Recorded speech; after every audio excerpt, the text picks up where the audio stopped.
Bueno, pues en primer lugar, muchas gracias por invitarnos a las jornadas. Estamos muy contentos de estar aquí, de venir a explicar un poco lo que venimos a explicar, pero también de poder compartir todo este momento. ¿Sí? Vale, perfecto. De poder compartir un poco todas las jornadas. Ayer no pudimos estar en las primeras conferencias, pero hoy sí que estaremos y mañana también, y tenemos muchas ganas pues de todo este diálogo.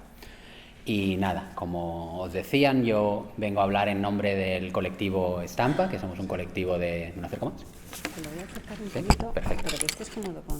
No os preocupéis.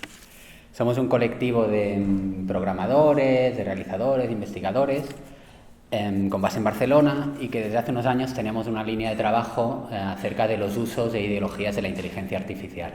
Entonces siempre remarcamos esta manera de hablar, de usos e ideologías, porque nos interesa remarcar desde el buen principio que cualquier cosa técnica no es solo lo que nos parecería que es la parte técnica, sino que el discurso es muy importante cómo hablamos de las cosas, porque eso las crea, digamos, ¿no? O sea, eso contribuye a cómo concebimos las cosas. Es una línea de trabajo que hemos desarrollado distintos proyectos. Esto es una lista no completa, pero casi completa, que empezamos en 2017, como os decían también en la introducción, y que esta lista de proyectos con inteligencia artificial, con herramientas de inteligencia artificial, en parte se podría ordenar por la técnica que estamos utilizando en cada uno de estos proyectos. Y decimos esto no por una cuestión de fetichizar la tecnología, podríamos decir, sino porque en los proyectos, el tema del proyecto un poco es como la propia tecnología, muchas veces. Es decir, los proyectos en que utilizamos visión por computadora, pues son proyectos que se preguntan por qué quiere decir que las máquinas vean. Y el proyecto inicial con el que empezamos era en 2017-2018 y lo titulamos así: El mal alumno, pedagogía crítica para inteligencias artificiales. Y es un título que nos gusta mucho y que, como decimos muchas veces, tiene un carácter un poco programático para nosotros. Y lo tiene un poco en dos sentidos. En un sentido en que utilizamos una de las metáforas de este mundo, que es la metáfora del aprendizaje. Entonces ya con el título estamos poniendo en primer plano el discurso acerca de estas herramientas, ¿no? Entonces esto está en primer plano. Pero también hay una apropiación de esta metáfora para reivindicar en cierta manera una inteligencia artificial no normativa, ¿no? Cuando utilizamos el mal alumno aquí es por decir esto, ¿no? El que escape un poco de la norma. Entonces esto es un poco como, por esto decimos, nos gusta mucho este título y tiene este carácter un poco programático. En la introducción del libro del proyecto intentamos explicar un poco esto. En el libro está más desarrollado y con nuestros trabajos que ahora os iré explicando, porque básicamente lo que consistirá la charla es en que os explique una serie de proyectos que hemos hecho. Entonces, en esta introducción, de manera muy sintética, la escribimos en 2018, pero nos sigue siendo una introducción interesante y que nos define a nosotros, o sea, interesante para nosotros. Lo que empezamos haciendo en esa introducción era hablar un poco del contexto donde nacen estas herramientas, porque esto nos parece siempre muy importante, por decirlo de alguna manera. Si queremos hacer figura, pues hemos de conocer el fondo.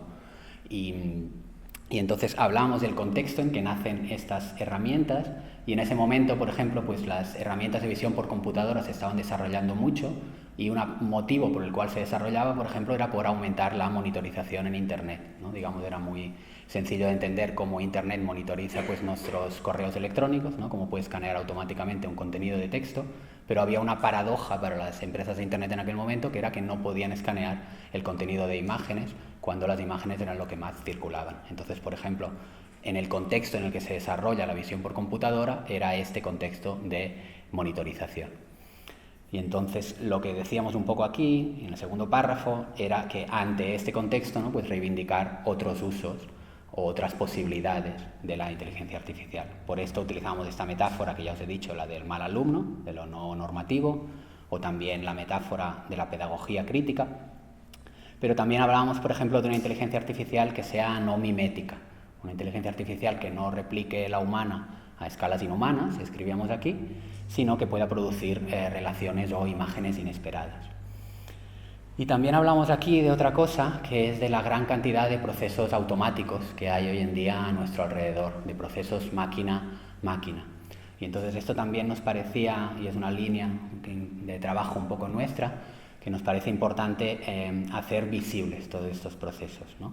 Aquí lo hablamos en el sentido de que hay una parte de la cultura visual de hoy en día que es invisible, paradójicamente, son todos estos procesos que suceden entre máquinas, y que nos parece, aquí lo escribíamos de esta manera, que nos parece interesante como toda esta acción espectral, por decirlo de alguna manera, que hay a nuestro alrededor de máquinas funcionando, pues intentar encarnarla, intentar hacerla visible de alguna manera. Entonces, esto eran un poco como algunos de nuestros ejes a la hora de trabajar con inteligencia artificial, y también le sumaríamos algunos otros, y los resumo así de manera muy rápida. Unos que tienen que ver con cómo nos parece que hay que entender la inteligencia artificial, y esto nos interesa mucho a nosotros, intervenir un poco en el discurso acerca de la inteligencia artificial, y se podrían resumir de muchas maneras, pero os he puesto aquí algunos. Nos interesa mucho entender que las herramientas de inteligencia artificial son herramientas de automatización, y eso nos interesa mucho también como un poco como contrapeso ante ciertos discursos que empiezan a hablar de esto como en estas palabras, ¿no? Como de inteligencia, subjetividad. Y nos parece sobre todo muy interesante o muy importante esto que acabo de decir, en el sentido de que es cómo empezamos a hablar de estas herramientas. Evidentemente, discutir qué quiere decir inteligencia, qué quiere decir subjetividad, cómo los materiales tienen inteligencia, tienen subjetividad, nos parece interesante. Pero nos parece que si empezamos a hablar de la inteligencia artificial desde aquí, en cierta manera la estamos mistificando y no la estamos entendiendo bien. Nos parece importante que la primera manera como la entendamos es como un proceso eminentemente de automatización. Son herramientas para automatizar procesos. Del mismo modo, nos parece importante remarcar, también en esta fase inicial, digamos, que no son herramientas autónomas para nada, que son herramientas que dependen de gran cantidad de trabajo y de gran cantidad de decisiones humanas, y que por tanto siempre habrá una responsabilidad cuando se utilice una herramienta de inteligencia artificial. No se puede sacar esta responsabilidad fuera, no son herramientas autónomas. Y nos interesa también, como ya os he dicho antes, pero vuelvo a insistir, entender la IA, ¿no? En su contexto sociohistórico en el que se desarrolla, que es de monitorización, de extractivismo. Y esto lo decimos un poco también porque a veces cuando se habla de IA no se hace un discurso, que ahora lo voy a parodiar, pero lo estoy parodiando poco, que vendría a decir un poco como si la inteligencia artificial viniera del futuro. Entonces esto nos parece como una muy mala manera de acercarse a la inteligencia artificial, porque el subtexto aquí es decir, esto es algo que todavía no podemos entender, ¿no? Cuando se habla que esto es como el gran reto intelectual o algo así. Nos parece muy importante entender el contexto en el que esto nace. Tenemos muchas herramientas para entender el contexto, sabemos muchas cosas de nuestro mundo que no nos gustan, y es ahí donde se desarrolla la inteligencia artificial. Entonces, nos parece muy, muy importante siempre estar atentos y poner en primer plano este contexto. Y sobre todo por esto que os acabo de decir, porque a veces con la inteligencia artificial es un poco como si nos quisieran dar el objeto sin darnos el contexto, y esto nos parece algo que aleja la herramienta de nuestras manos y que no nos interesa, que la mistifica, que la convierte en opaca, por decirlo de alguna manera. Y por último he apuntado un par de cosas que tienen que ver más con nuestra manera de trabajar, que ahora lo iréis viendo más, pero que es que nuestra manera de trabajar con inteligencia artificial es una manera de trabajar, digamos, un poco como artesanal o do it yourself, podríamos decir, ¿no? Tenemos una computadora local en el estudio con el que trabajamos ahí, con entrenamientos propios, construimos nuestros propios datasets, entonces es un poco como que no utilizamos las herramientas artesanales, la mayoría de industriales, la mayoría de veces, sino que hacemos esta aproximación artesanal. Y lo otro que he apuntado aquí es que valoramos mucho, esto lo veréis mucho ahora cuando vaya explicando proyectos, lo que podrían ser un poco como resultados residuales, ¿no? Que desde una aproximación industrial muchas veces se descartarían. Bueno, esto era un poco por hacer un pequeño marco para empezar, porque lo que voy a hacer sobre todo en esta charla es repasar algunos de estos proyectos que hemos hecho, y que, como os decía, como muchos son reflexivos sobre la propia herramienta, pues a partir de estos proyectos también van saliendo algunas ideas acerca de la inteligencia artificial y cómo la concebimos nosotros y cómo nos parece que sea de entender, en cierta manera. No lo haré directamente por técnicas, sino que lo hemos agrupado por un poco como ideas que a veces sí que están relacionadas con técnica. Entonces, la primera sección, que la hemos titulado así, parasitología, y tendría que ver con todos los proyectos que hemos hecho relativos a visión por computadora. Por tanto, a esta pregunta de decir qué quiere decir, ¿no?, que las máquinas vean, qué quiere decir que las máquinas perciban.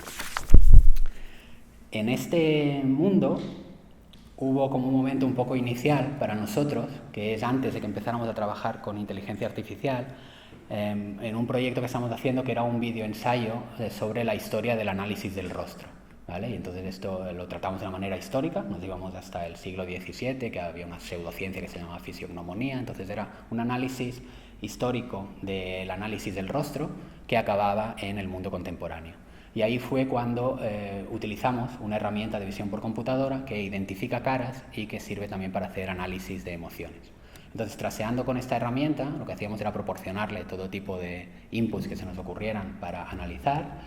Y, por ejemplo, le pasamos esta escena icónica, ¿no?, de Taxi Driver, de la película de Martin Scorsese.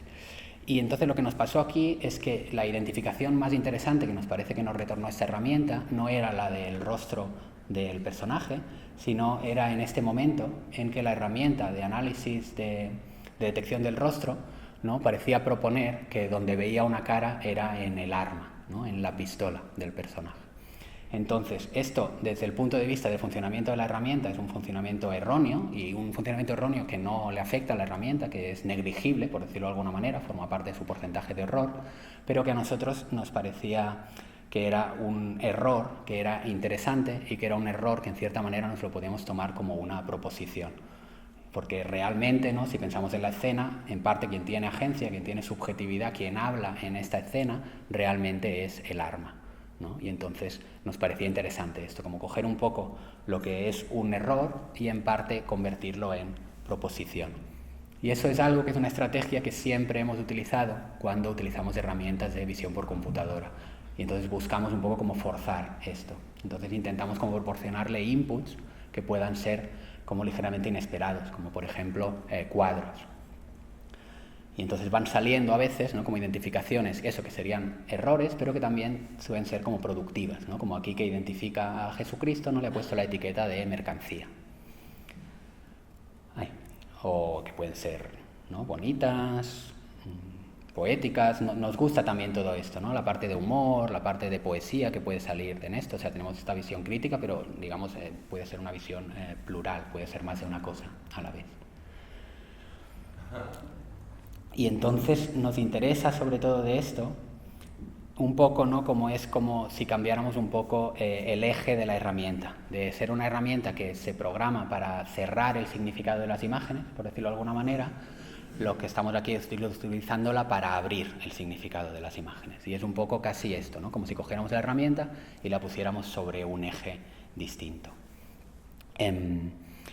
Me paro un momento en este ejemplo que hay aquí, porque en este caso le proporcionamos como input una película experimental muy bonita de Willard Mas que se llama Geografía del Cuerpo, en que la propuesta de esta película, como ya os podéis imaginar, es hacer todo de planos detalles del cuerpo, ¿no?, y por tanto convertir el cuerpo, perder la escala, ¿no?, y acercarnos y convertirlo pues en una geografía, en un territorio, ¿no? Y por tanto tiene una parte también como erótica, ¿no?, porque es como un momento donde el cuerpo pierde, ¿no?, contexto, pues sería este.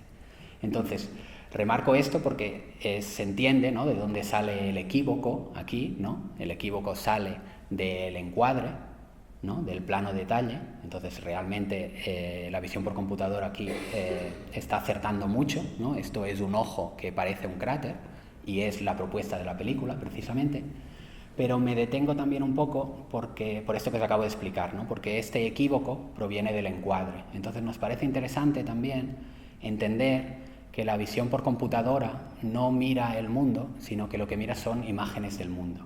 Entonces esto lo decimos con toda la intención, en el sentido de decir que es una cosa nueva, pero es una cosa nueva que se acopla, ¿no?, a todo tipo de tecnologías anteriores. Entonces todo lo que sabemos de estas tecnologías anteriores también funciona en la visión por computadora. Esto es un poco lo que os decía antes, que nos interesa nunca concebir estas herramientas como solas, sin su contexto o sin su tradición, porque nos parece que esto evita un poco que las entendamos. Y tenemos muchas herramientas para entenderlas. Y bueno, pues tenemos esta estrategia, ¿no?, de siempre intentar pensar en inputs que puedan ser interesantes para producir imágenes reflexivas, ¿no? En este caso nos interesa este resultado, ¿no?, porque hay esta imagen de la persona multiplicada en los espejos y vemos un poco cómo la visión por computadora, por un lado, duda, ¿no? Tenemos la misma persona, pero la identifica de maneras muy distintas. Vemos como en parte no es asertiva, y también es una imagen que en cierta manera es reflexiva en el sentido de lo absurdo que es intentar aplicar etiquetas a algo que es múltiple y diverso, como podrían ser las personas.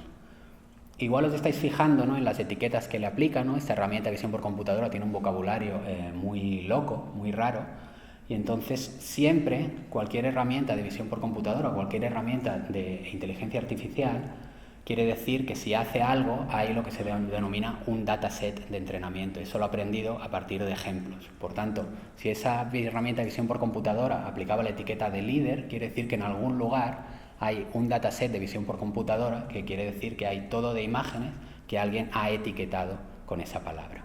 Entonces, en esto no entraré, pero lo de los datasets es súper importante en inteligencia artificial. Voy a ir hablando de esto a lo largo de nuestros proyectos, y si queréis igual, pues en las preguntas después lo podemos desarrollar un poco más. Con estas herramientas de visión por computadora, también una cosa que nos interesa y que hacíamos también es jugar con su salida gráfica. Entonces, es la misma herramienta que veíais antes, pero hemos intervenido en su salida gráfica para ir jugando con lo que hace, ¿no? Mostrar solo lo que detecta, taparlo pero poner la etiqueta para que te lo tengas que imaginar, enseñarte lo que está descartando.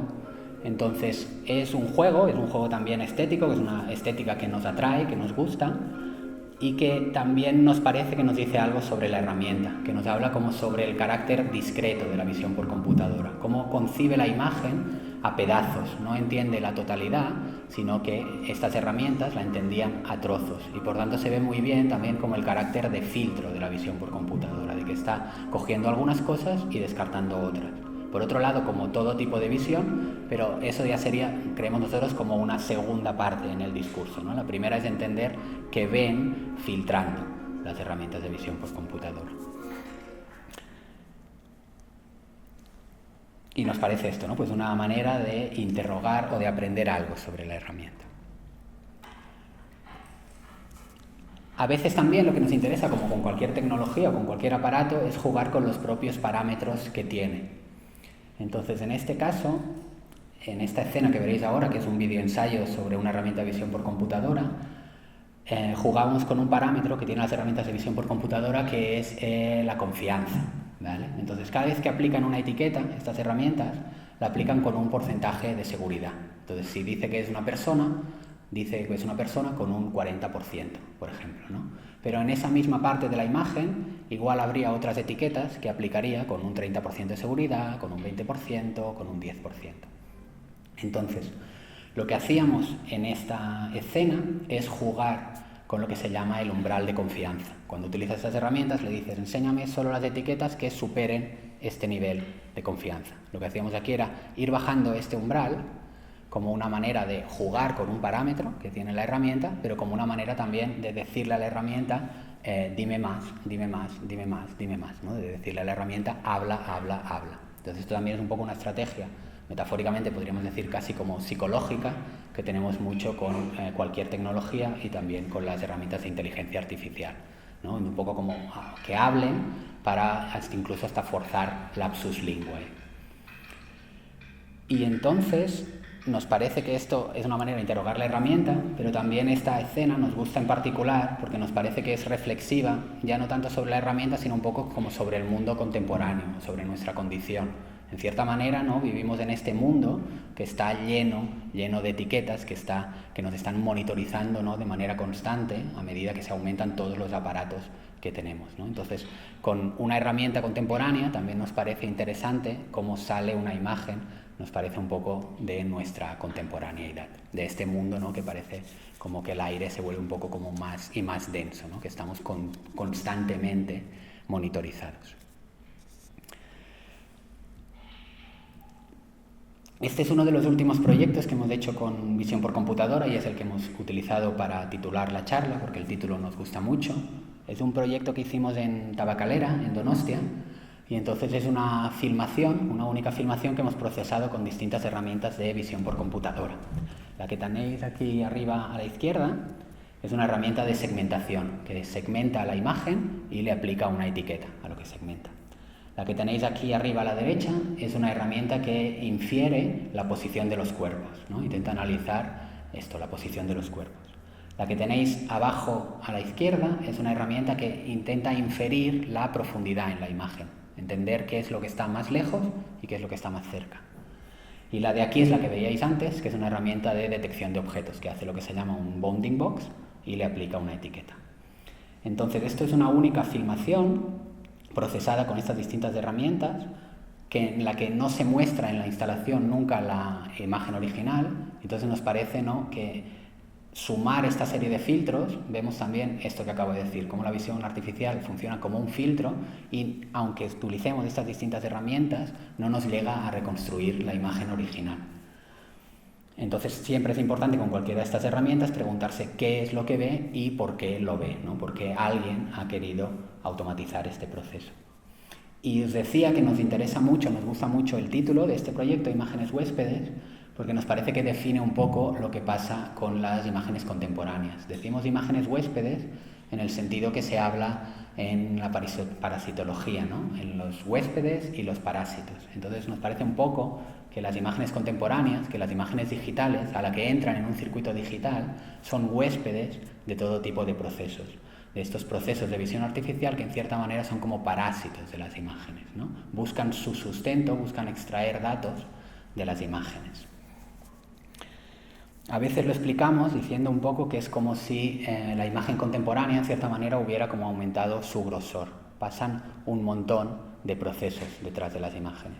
Y en este proyecto un poco se trataba como de laminar en cierta manera algunos de estos proyectos para poderlos observar, y nos parece que observar esto es una primera manera, ¿no?, de preguntarse y preguntarnos también pues qué queremos hacer con esto. Y esto también es en este sentido que os decía antes, de deshacer en cierta manera como esta acción espectral, estas cosas que van sucediendo un poco a nuestro alrededor. Estos son un poco como distintos proyectos que tienen que ver con visión por computadora, y lo último que os explico con visión por computadora es otro tipo de experimentos que hacíamos, que tenían que ver en este caso, en los anteriores estamos trabajando con herramientas ya entrenadas, pero en este caso con hacer entrenamientos propios. Entonces hicimos muchos experimentos de intentar entrenar herramientas de visión por computadora, de etiquetar imágenes, de clasificarlas. Y en este caso entrenamos una herramienta de visión por computadora con identificar estilos artísticos, ¿vale?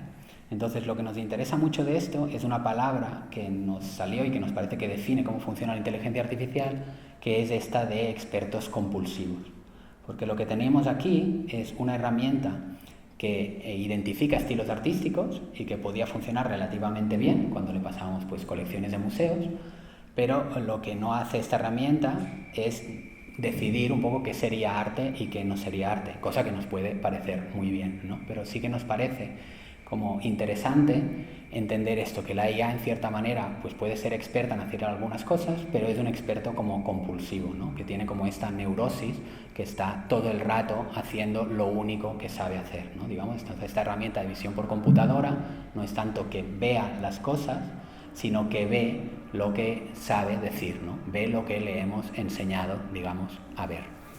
Y nos parece interesante esta expresión, ¿no?, y entender esta idea un poco como de la compulsividad de la inteligencia artificial, ¿no?, casi como una herramienta neurótica, ¿no?, que está todo el rato aquí, ¿no?, intentando decir pues surrealismo o arte brut, ¿no?, o feminismo. Bueno, esto era un poco como pasar por encima por algunos proyectos que hemos hecho relacionados con visión por computadora, ¿vale? Espero que más o menos pues hayáis visto un poco como nuestra aproximación a esto. Nos interesa por esto, ¿no?, por la parte reflexiva, por entender cómo funcionan las herramientas, y ahora pasaría un poco a distintos proyectos que tienen que ver con generación de imágenes. Aquí lo hemos titulado la imagen estadística, y este es un vocabulario que se empieza a utilizar bastante para hablar de inteligencia artificial. Por ejemplo, Ito Steyerl, en un artículo muy reciente, por las imágenes generadas con inteligencia artificial, ella se refiere a estas imágenes como renders estadísticos, y nos parece una muy buena manera de referirse a estas imágenes. Nos parece muy importante, como ya os he dicho varias veces, ¿no?, el vocabulario, cómo hablamos de las cosas. Y entonces, la inteligencia artificial utiliza procesos estadísticos. Entonces, esto no la hace menos interesante ni más interesante. Es sorprendente que con procesos estadísticos se puedan automatizar todas las cosas que se pueden automatizar. Pero sí que nos parece importante hablar de esta manera porque es un poco como si te lo sitúa en una parte de la cabeza distinta, ¿no? Es muy distinto hablar de la inteligencia artificial como estadística que no hablar con la inteligencia artificial como inteligencia, como creadora, etc.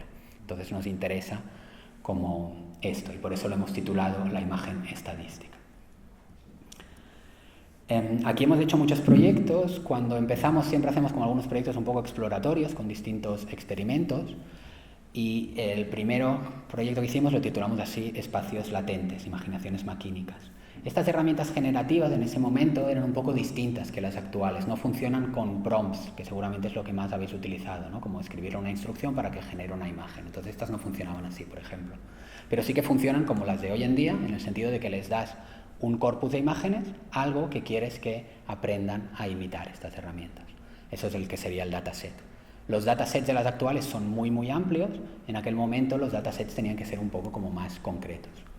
Y esto del espacio latente es un concepto técnico, pero una metáfora también de estas herramientas, ¿no? Tenemos esta herramienta que aprende a imitar algo. Una vez lo ha aprendido a imitar, podemos imaginarnos todas las imágenes posibles que haría esta herramienta, ¿no? Entonces nos las imaginamos en un espacio tridimensional. Entonces cada imagen que puede generar esta herramienta tendría como una coordenada en este espacio, ¿vale? Entonces, como sabemos la coordenada que tiene esa imagen, le podemos pedir que genere la imagen de la coordenada de al lado. Y entonces son imágenes muy parecidas entre ellas, ¿vale? Entonces hay esta idea de que una red entrenada tiene un espacio latente y que lo que hacemos es recorrer ese espacio latente. Y esto es lo que da esta estética tan particular de estas redes, que es esta estética como de estos morphings, ¿vale? Entonces esto es como una estética muy particular de las redes generativas que tiene que ver con esto del espacio latente. Entonces en este experimento, como veis, nuestra manera de pensar un poco es esta, ¿no? Como hablan de espacio, pues también de nuevo cogimos la metáfora del espacio y la intentamos jugar con ella, ¿no? Entonces jugamos con el dataset de entrenamiento aquí, ya lo veis, ¿no? Son estas escenas del resplandor, del pasillo del resplandor, ¿no? De manera que es un poco como un espacio cinematográfico o un espacio real que estamos intentando como construir como su doble con inteligencia artificial, por decirlo de alguna manera, ¿no? Y entonces también construye como esta especie de laberinto del que no parece que no podemos salir. Y nos pueden interesar muchas cosas. Ahora yo os he explicado más de esta cosa técnica, pero también, no sé, cuando lo vemos, esto nos parece un poco como si fuera una especie de pesadilla, ¿no? Después de ver El Resplandor. Y entonces lo que os enseño ahora aquí, lo que estáis viendo, es imágenes del proceso de producción, porque cuando se entrenan estas herramientas puedes ir viendo qué tipo de imágenes están generando, ¿vale? O sea, puedes ir viendo cuál es el proceso de generación. Y entonces lo que estáis viendo aquí puesto en bucle es cómo evoluciona esta herramienta, ¿vale? Porque este proceso de entrenamiento no es inmediato, podía llegar a durar semanas. Teníamos la computadora semanas entrenando para aprender a producir estas imágenes, ¿vale? Entonces esto es como una imagen de producción del proceso de trabajo que está en bucle, repito, y que también la ponemos por entender dos cosas. Por un lado, que hay una decisión de cuándo paras, cuándo consideras que la herramienta está funcionando como tú quieres que funcione, ¿sí? Y por tanto esto puede ser en cualquier momento. Y también veis, insisto en que está en bucle, cómo empieza a partir de una imagen abstracta, completamente aleatoria, y es un poco por procesos estadísticos que va aprendiendo qué cosas pueden generar una imagen posible en el dataset de entrenamiento. Con estos entrenamientos iniciales hicimos muchos, y este es uno que tuvo un poco más recorrido y que se ha convertido en una pieza propia. Entonces se llama esta pieza Not Safe for Work, NSFW, y aquí el dataset de entrenamiento, lo que le enseñábamos a esta herramienta eran imágenes pornográficas, ¿vale? Entonces, evidentemente la idea no era que la red generara imágenes pornográficas, sino que generara lo que estaba generando, que es una especie como de contraimagen de la pornografía, podríamos decir. O sea, lo que hacía aquí era un poco como deshacer el imaginario que le habíamos dado. Y esto nos parece interesante de estas herramientas, utilizarlas un poco como herramienta de análisis de dataset, o sea, entender siempre que hay una relación entre lo que generan y lo que les ha enseñado, y que esta relación puede ser, si queremos, a veces como no mimética, ¿no? Esto es un poco lo que os decía antes también.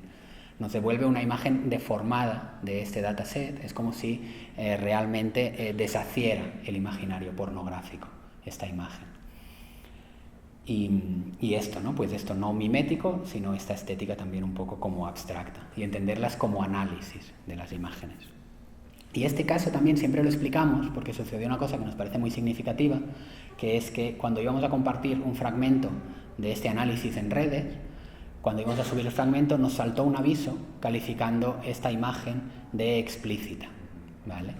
Entonces, de un ejemplo de imagen generativa pasa a ser un ejemplo de imagen de visión por computadora y de la diferencia entre estas cosas, ¿no? Porque de estos procesos máquina-máquina que os decía antes, donde nosotros vemos algo abstracto, ¿no? Y que tiene una connotación un poco, esta herramienta, ¿no? Veía una cosa completamente explícita. Entonces, de nuevo es esto, ¿no? Como una manera de, en cierta manera, como llamar la atención sobre todo estos procesos máquina-máquina que suceden en nuestro mundo y que son realmente muy importantes. En este mundo de los proyectos que tienen que ver con generación de imágenes, este es un poco como el más grande que hemos hecho y era una instalación para una exposición del CCCB en Barcelona que se llamaba Marte, el espejo rojo. Y era una instalación que tenía una triple proyección, aquí había una mesa con un monitor y también había esta impresión aquí a la derecha.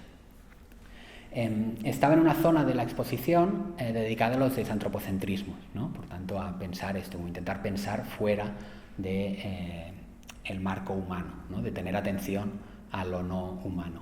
Y entonces la idea aquí era utilizar las redes generativas de una manera como de una especie de intentar jugar un poco, ¿no? Como si fueran una imaginación no antropocéntrica.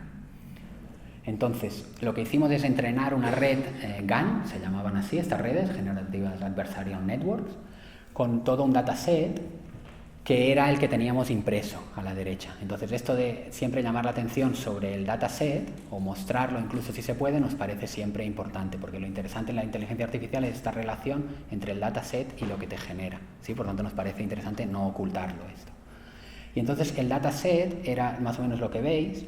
Era un dataset de 24.000 imágenes que construimos y que entrenamos la red nosotros y que tenía una construcción, y esto es lo que nos interesa también, como conceptual. O sea, el dataset, por un lado, eran imágenes todas de un tipo de imaginario gráfico, de ilustraciones científicas de dibujo, pero que tenía una cuestión conceptual detrás, porque el dataset eran todo especies que pueden vivir en condiciones extremas, como organismos unicelulares o hongos, por tanto se especula a veces para la vida en Marte, o sea, imágenes, o sea, especies que se asocian al imaginario popular marciano, como son los pulpos, ¿no? O como pueden ser los cactus.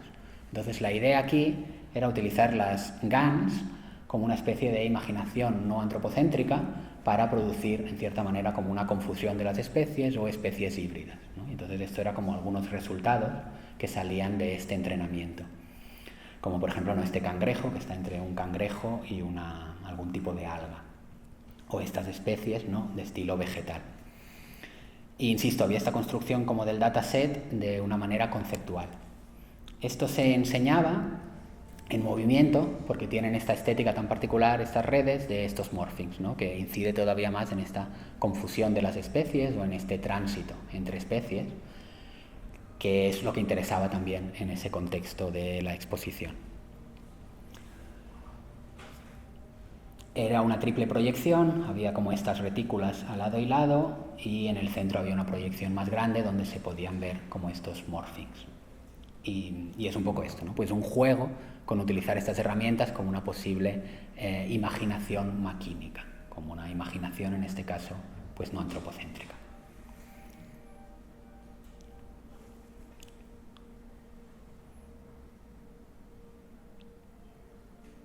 Esto es un proyecto de 2021 y es como el más grande que hemos hecho con redes generativas y que tiene una intención relativamente realista, ¿no?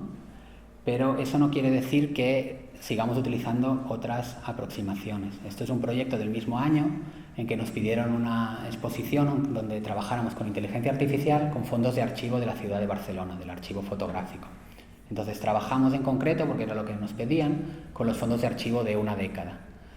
Y estos fondos de archivo, aunque no eran muy grandes, si antes eran 24.000 imágenes, en este caso estamos trabajando solo con centenares, no me acuerdo bien si eran entre 200 y 400, yo creo que no pasaban de 400 imágenes. Por tanto, de un dataset muy rico pasamos a un dataset muy pobre. Pero eso para nosotros no es un problema, nos parece que se pueden hacer cosas interesantes. Entonces esto es un poco también lo que os decía al principio de una aproximación no industrial. O sea, cualquier aproximación industrial habría dicho aquí es insuficiente para trabajar con esto. Pero a nosotros nos parece que pueden pasar cosas interesantes. Entonces también entrenamos una red generativa con este dataset y esto se mostraba en estos postaleros que veis aquí. Pasó una cosa interesante cuando lo enseñamos, que es que desde lejos estas imágenes sí que pueden tener una apariencia fotorrealista, ¿no? Pueden parecer postales. Pero cuando te acercabas eran unas imágenes con esta estética abstracta que veíais antes. Entonces, insisto, ¿no? Esto sería como una estética que desde un punto de vista industrial se descartaría, ¿no? No ha funcionado bien la herramienta, no ha podido imitar las fotografías, pero que a nosotros nos parece que igual lo interesante no es que las imite al 100%, sino lo que nos está explicando del dataset de entrenamiento. En este caso son fotografías de archivo de Barcelona de esta década y nos retornaba un poco compulsivamente, como os digo antes, este tipo de imagen, ¿no? Este tipo de imagen que nos parece que explica algo del dataset de origen, que podíamos entender también de otras maneras, pero que podemos entender así, que es la imagen del poder de aquella década, ¿no? Y podemos ver desde el género del poder, ¿no? La edad del poder en aquel momento o un poco cómo se presenta el poder en aquel momento. Entonces sí que nos parece esto, ¿no? Como sintomático que al trabajar con este material de archivo, esta red que lo aprende a imitar, esta sea una imagen que genere de manera compulsiva. Y nos parece interesante también lo que os decía antes un poco, que es como tomárselo casi como una proposición, porque nos parece una muy buena imagen, que es como una especie de parodia, ¿no? Del poder. Por ejemplo, a mí me parece muy divertido que les haya hecho, ¿no? Como este ojo único, ¿no? Que los haya hecho como cíclopes, ¿no?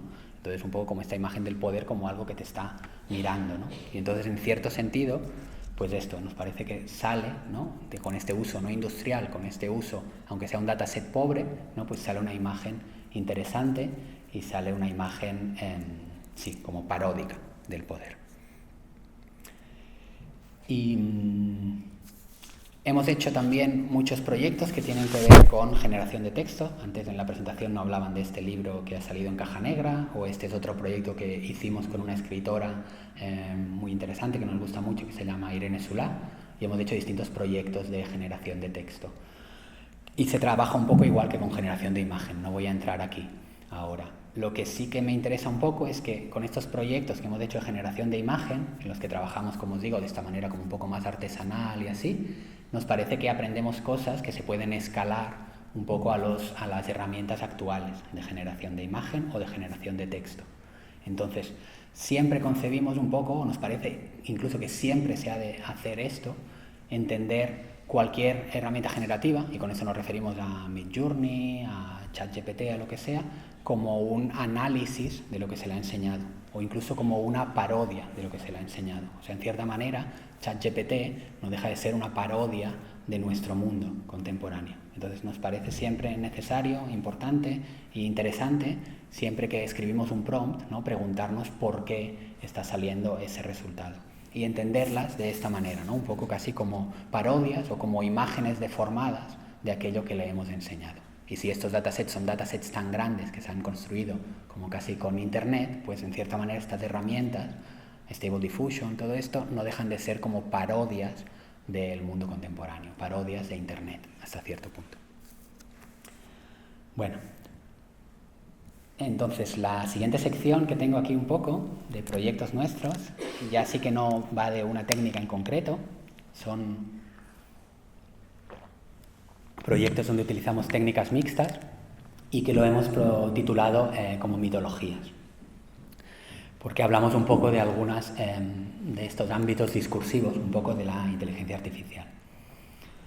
Por ejemplo, este es un proyecto que hicimos que se titula Auspicios y que es una instalación que es una pantalla de LEDs que se enciende a veces y te lanza un mensaje gráfico, ¿no? Un mensaje textual. Auspicios es una palabra, ¿no? Que se refiere a ver el futuro y que en concreto se refiere a una antigua arte adivinatoria de la antigua Roma que consistía en intentar adivinar el futuro a partir del vuelo de los pájaros, ¿vale? Por lo tanto es una referencia a una mitología arcaica de predicción. Lo que hace nuestra instalación es no mirar el vuelo de los pájaros, sino mirar el vuelo de los aviones, ¿vale? Porque lo que hay en esta pantalla detrás es una cosa también que se llama ADS-B, que es un receptor de unas señales que emiten los aviones constantemente de su posición. Entonces son las señales que emiten por radio y que si tú tienes este receptor, pues las puedes captar. Las webs estas que igual habéis consultado, ¿no?, de tránsito aéreo, funcionan de esta manera, con mucha gente que tiene estos receptores y comparte estos datos. Entonces, lo que hace esta instalación es monitorar el tránsito aéreo constantemente, entonces no mirar pájaros, sino mirar aviones, y cuando ve un vuelo extraordinario, se enciende la pantalla y lanza un mensaje. Lo que consideramos que era un vuelo extraordinario era un vuelo militar o un vuelo privado. Y entonces la pantalla se enciende y lanza un mensaje textual, lanza un auspicio, que es aquí donde hay las herramientas de inteligencia artificial. Porque estos auspicios los hicimos con una red generativa que entrenamos nosotros, con un dataset que construimos que era de horóscopos, o sea, de una cosa esotérica, y lo que le enseñamos fueron horóscopos y informes de predicción macroeconómica, ¿no? Por tanto, algo supuestamente no esotérico. Entonces, esta herramienta lo que hace, ¿no?, es un juego de un experimento, ¿no?, de mezclar dos imaginarios, ¿no? Dos imaginarios que tienen que ver con la predicción, con intentar prever el futuro, que evidentemente es una cosa muy relacionada y muy importante también con la inteligencia artificial. Y como veis, ¿no?, pues nos dice cosas de este estilo, ¿no?, como en tu interior el déficit público o el IRPF, que es una cosa muy cierta, ¿no?, y que mezcla estos dos imaginarios, o nos habla de esto, ¿no?, que se prevé una bonita desaceleración, por ejemplo. Este proyecto es una instalación que la hicimos en el Prat de Barcelona. También hay una serie fotográfica y es interesante también que lo hiciéramos en el Prat, o es importante porque sale también en parte del propio lugar, ¿no?, porque este juego entre aviones y pájaros es una cosa que pasa propiamente en el Prat, porque el Prat es una zona natural protegida, donde hay mucha gente que va a mirar pájaros, va a mirar y a fotografiar pájaros, pero también hay toda una comunidad de lo que se llama plane spotters, es decir, toda la gente que va a mirar y a identificar aviones. Por tanto, esta mezcla un poco de naturaleza y tecnología, ¿no?, que propone el proyecto es algo que sale también del propio lugar donde hemos hecho nosotros este proyecto. Y nada, y entonces os enseño también un poco como la última activación que ha tenido esto, que fue en un festival en el Delta del Ebro, que se llama Euphonic. Entonces la pantalla estaba puesta en el espacio público, estaba monitorando el tránsito aéreo y cada vez que pasaba un vuelo extraordinario, pues hacía esta predicción.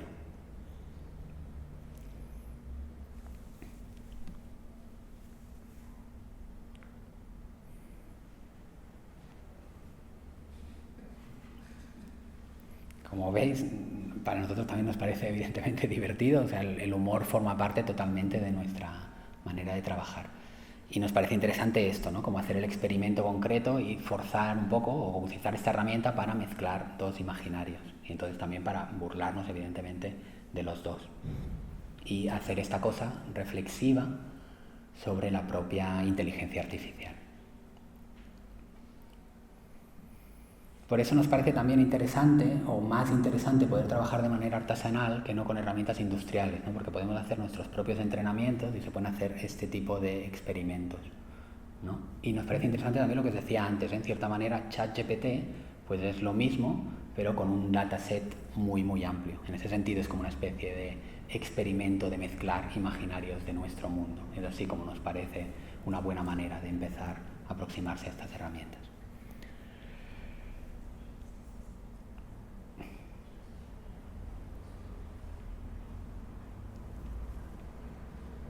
Bueno, y eso, ¿no?, mezclando cosas, ¿no?, el escenario de la duda. Podéis intentar, ¿no?, ver de qué salía de la predicción macroeconómica y qué salía de los horóscopos. Y sería trabajar con eso, ¿no?, con una mitología de la inteligencia artificial que es esta de la predicción. Por eso le hemos puesto este título y os he enseñado este proyecto en esta sección. Y este es otro proyecto que se llama Llenarse un contenido y que es una acción que hicimos en 2020 y que ahora está activada también en una exposición que está girando por Barcelona.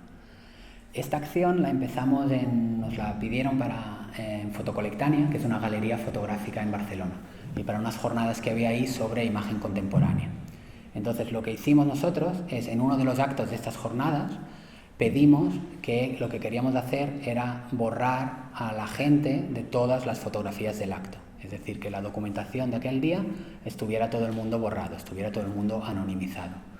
Y lo que hacíamos también era pedirle a toda la gente que venía a ese acto que firmara unos términos y condiciones donde nos daba permiso para borrarlos, ¿no? Entonces también veis que nos interesa mucho trabajar con lo que serían los paratextos un poco del mundo digital, ¿no? Aquí lo interesante era también que tenías que dar tu consentimiento, pero en este caso no para ser detectado, sino para ser borrado. ¿Dónde estaba la inteligencia artificial aquí? Pues en que eran herramientas de inteligencia artificial que utilizábamos para detectar a las personas y para borrarlas.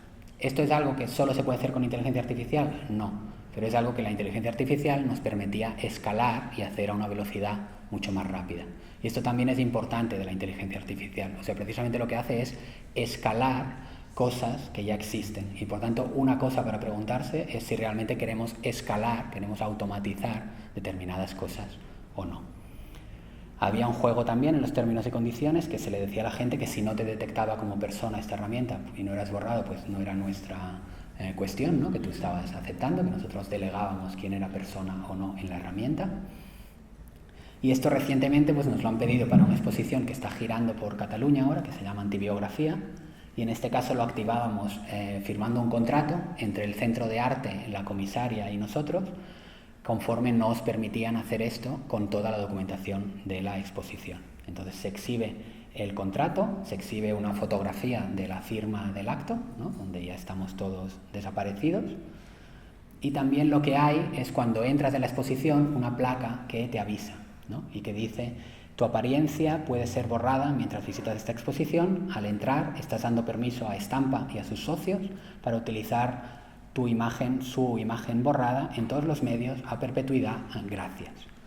Entonces, esta manera de escribirlo nos parece muy divertida y muy interesante, y lo decimos porque no lo hemos escrito nosotros, sino que esto es palabra por palabra, excepto estampa y imagen borrada, una placa que había hace no tanto tiempo en todas las Apple Stores, ¿no? Entonces, si tú entrabas en una tienda Apple Store, había una placa que te decía: si tú entras aquí, estás dando permiso a perpetuidad para que podamos utilizar tu imagen, y te decía muy amablemente al final que gracias, ¿no?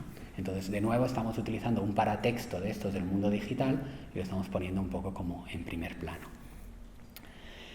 Y entonces, de esta exposición, realmente toda la documentación que queda es documentación de este tipo, ¿no? Donde la gente ha sido borrada. Y cuando se compartían imágenes en redes, ¿no? Pues las imágenes eran de este tipo. De nuevo, hay muchas cosas, ¿eh? Nos gusta también, o sea, hay esta parte de reflexivo de hablar de la tecnología, pero nos gusta también la estética que tiene. O nos gusta, por ejemplo, que, claro, como solo borra las personas, ¿no? Pues igual deja las bolsas. O aquí no hay como un juego entre si la sombra la está detectando como persona o no. Bueno, es por deciros, ¿no?, que hay esta aproximación crítica, y esto no quiere decir que no las utilicemos y que no haya cosas también de los resultados. O sea, que un poco como este mundo gráfico que genera estas herramientas también nos parece como muy interesante. Y entonces esto es un pequeño statement que producimos acerca de este proyecto, que no os lo voy a explicar ahora, pero sí que nos parece que, bueno, que activaba como distintas preguntas que eran interesantes, o algunas como paradojas. Y solo destacaré una, que es la idea entre anonimización y detección, ¿no? Porque estamos aquí anonimizando a todo el mundo, pero estamos anonimizando a partir de la detección. Entonces somos muy conscientes de que si se puede anonimizar es porque existe esta herramienta que te detecta. Entonces sobre lo que estamos llamando la atención es sobre estas herramientas. Y también habría como otras preguntas aquí, ¿no? Algunas que tienen que ver, también esto es por deciros que muchos proyectos también nacen en un contexto determinado, entonces también hay algunas preguntas aquí que tienen que ver con teoría de la fotografía o con historia de la fotografía, ¿no? Hasta qué punto esto no dejan de ser fotografías, aunque no haya la persona, porque sí que sigue siendo una cosa que se ha producido en ese momento.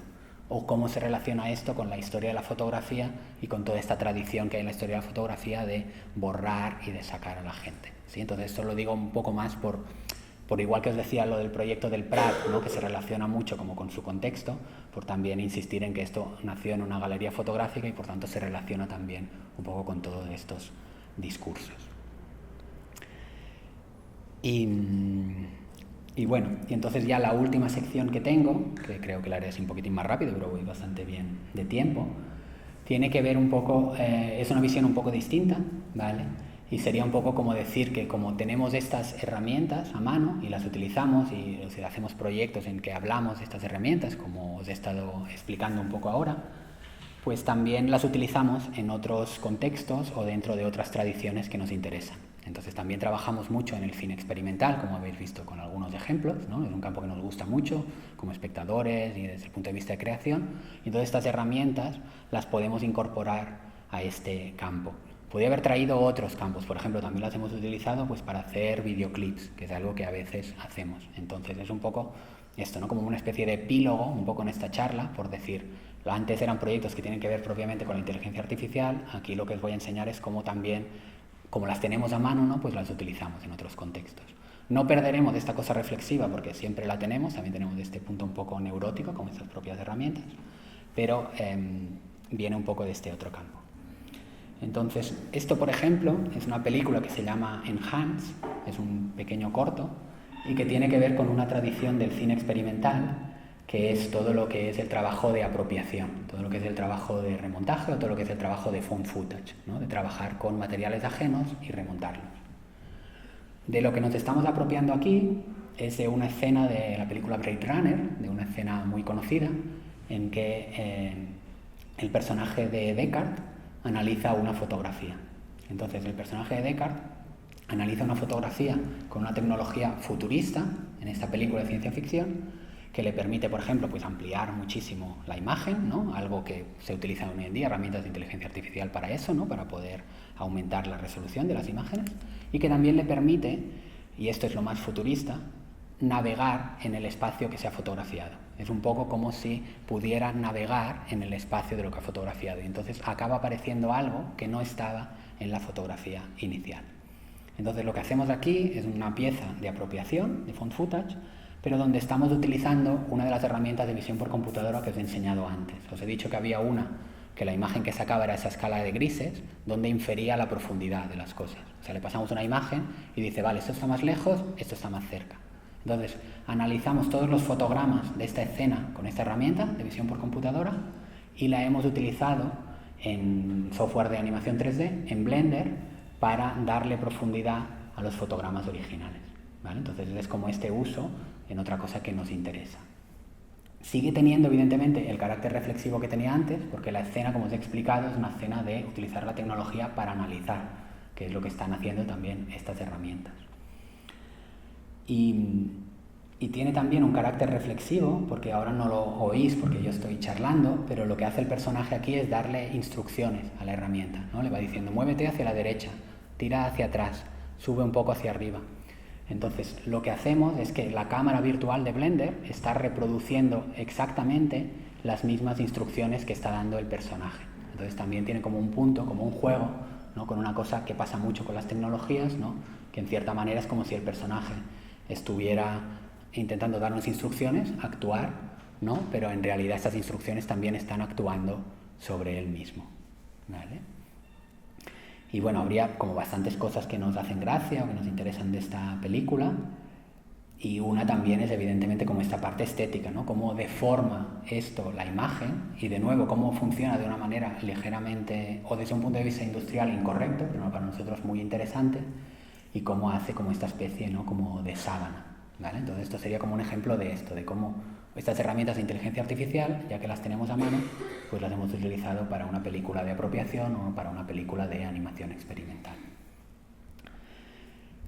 Y esto es otro ejemplo, el otro que tengo, y con esto ya acabo este recorrido por los proyectos, que de nuevo es una pieza de apropiación, de found footage, que, insisto, ¿no? Es una manera de trabajar muy habitual en el cine experimental, remontar. Y esto es una pieza de remontaje que se titula así, ¿no? El vértigo de los modos de ver, y que es una pieza que se apropia de dos cosas. Una es la película Vértigo, de Hitchcock, y que lo que utilizamos aquí en inteligencia artificial es el recurso del deepfake.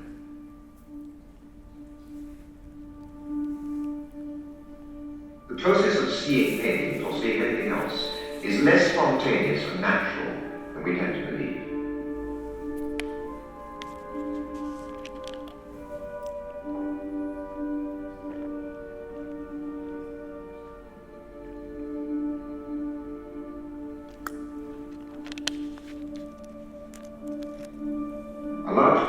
seeing depends upon habit and convention.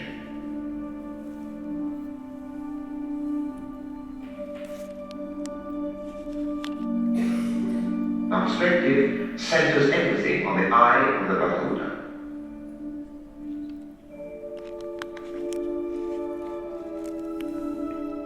It's like a beam from a lighthouse, only instead of light traveling outwards, appearances travel in.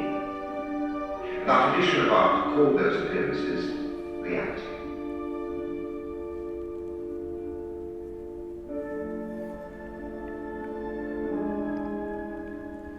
Bueno, pues esto sería una pieza de apropiación en que utilizamos la película Vértigo de Hitchcock, y la otra cosa en la que nos apropiamos es la serie de televisión Modos de Ver de John Berger, ¿vale? Entonces es utilizar el deepfake para hacer un tipo de montaje igual nuevo, de esa que permiten esas herramientas, y trabajar con lo que sería apropiación y con lo que sería vídeo-ensayo, ¿no? O sea, producir, que es una tradición también del cine experimental, o sea, hacer un vídeo que habla un poco de las propias imágenes. Y esta herramienta nos permite algo distinto un poco en esta tradición, que es ya no montar audio-imagen, sino casi como montar el audio dentro de la imagen, ¿no? Entonces esto nos permite esto como un recurso distinto gracias a que tenemos estas herramientas a mano. Y lo que acaba sucediendo, ¿no?, en este vídeo ensayo es un poco como si el propio personaje de la película, como si el personaje de Scotty reflexionara sobre la propia película, ¿no?, reflexionara sobre las propias acciones.